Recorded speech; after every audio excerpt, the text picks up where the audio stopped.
Neatkarīgi no darba vietas un pienākumiem, nodarbināto veselību var būtiski ietekmēt gaiss, tajā esošie putekļi un ķīmiskās vielas. Lai arī dažas smaržas var likties pat patīkamas, piemēram, miltu vai cukura, daudzas no šīm vielām, īpaši augstās koncentrācijās, var radīt negatīvas sekas veselībai. Tāpēc vienmēr, kad iespējams, jānodrošina pietiekamas vispārējas ventilācijas ierīkošana. Tas gan nenozīmē, ka reizēm darbu veikšanai nebūs nepieciešams lietot arī elpošanas ceļu aizsardzības līdzekļus. Svarīgi atcerēties, izvēloties elpošanas ceļu aizsardzības līdzekļus, nevar vadīties pēc cenas vai krāsas.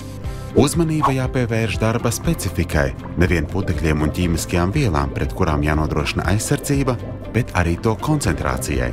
Ir vairākas lietas, ko ņemt vērā, iegādājoties darba vides riskiem atbilstošāko elpošanas ceļu aizsarglīdzekli. Pats būtiskākais solis pareizai izvēlei ir darba vides novērtējums, lai noteiktu tieši kādi putekļi un ķīmiskās vielas var apdraudēt nodarbinātos. Atcerieties, ka respirators ar mehānisko filtru aizsargās nodarbinātos tikai no putekļu daļiņām. Tāpēc gadījumos, kad darba vietās var būt gāzveida ķīmiskās vielas, piemēram, strādājot ar lakām, krāsām vai eļļām, nepieciešami speciāli filtri aizsardzībai pret gāzveida vielām.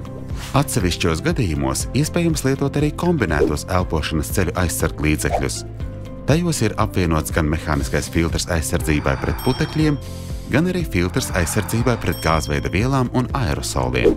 Atcerieties, ka aizsardzība strādā tikai tad, ja to lieto.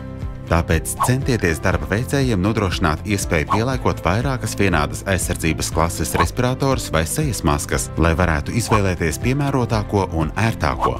Lieliski, ja darba vietā elpošanas ceļu aizsarglīdzekļi jau ir nodrošināti, bet dar iegaumēt, ka tie ir regulāri jāpārbauda un jāmaina. Aizsērējuši vai novecojuši filtri vairs nespēj pilnvērtīgi veikt tiem paredzēto funkciju.